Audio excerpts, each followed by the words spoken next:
Frank Talks. Bibili ka lang ng, magbabayad ka lang sa cashier, hindi mo naintindihan, struggle Totoo, talaga, stress. So, totoo. gano'n ang stress sa Japan 'no, kaya yun yung Mm. buhok ko nalagas na, tinatabunan ko na. Pero ang ganda ng buhok mo sir, straight. Sa'kin hindi, buhagag.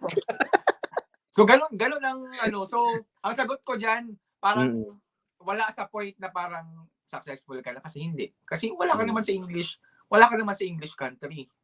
Or mm, siguro eventually kung dumating ba yung ano namin, kasi kasama ko naman yung girlfriend ko, magko-cross country ba kami or, mm. kasi yung visa niya kasi lifetime, puwede siyang mag-stay dito Okey, lifetime sa okey. Japan. So sabi ko, Mm, 'yan nagko-contemplate pa kami, sabi kong ganyan. mm, So still contemplating pero ano kasi, otaku kasi ako, yun pa pala yung isa kong reason, 'yan. Mahilig mm. ako sa mga anime talaga. Ah. So yun din ang reason nung on my first 3 months naka-survive ako sa Japan, sa